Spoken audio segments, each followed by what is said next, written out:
quella che ha sancito di fatto la vittoria. Grazie.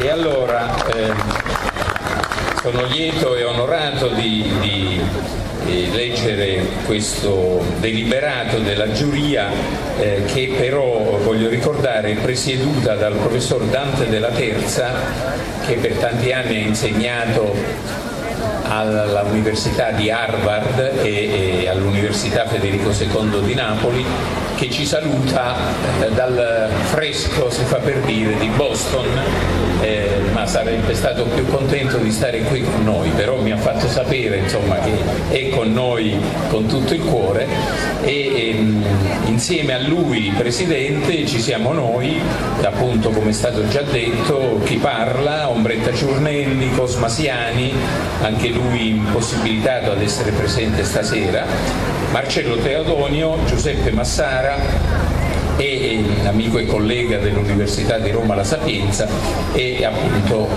Vincenzo Luciani, organizzatore segretario, nonché poeta e quindi in qualche modo anche lui più forse di tutti noi addetto ai lavori di questa forma di poesia. Allora, leggo. Il Presidente informa che sono giunti entro il termine stabilito dal regolamento alla segreteria del premio presso il comune di Ischitella numero 34 sillogi provenienti da 16 diverse regioni italiane. Tra esse la giuria in precedenza ha provveduto a selezionare per la scelta finale le sillogi dei poeti, quindi come al premio Strega c'è una prima selezione, non da meno, davvero, L'altra sera ero al premio Strega e abbiamo votato per la cinquina che era il frutto di una selezione, quindi l'abbiamo fatto sempre anche qui al premio di Ischitella.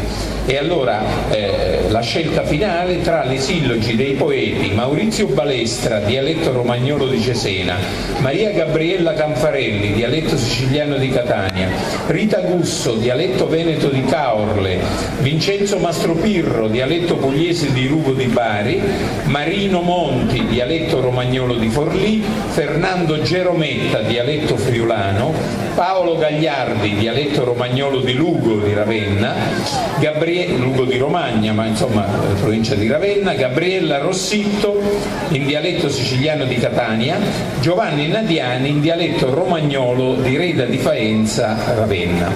Dopo un approfondito scambio di considerazioni sul valore delle singole raccolte, la giuria all'unanimità ha stilato la seguente graduatoria finale. Primo, Paolo Gagliardi con la raccolta in dialetto di Lugo Fante Cavallo e Re. Secondo, Gabriella Rossitto con la raccolta di dialetto siciliano di Catania Pecciarafennula.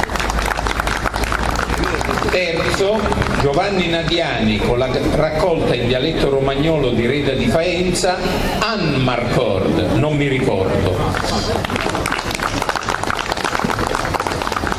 Alle ore 19 il Presidente dichiara sciolta la seduta, il Presidente e il Segretario. Grazie.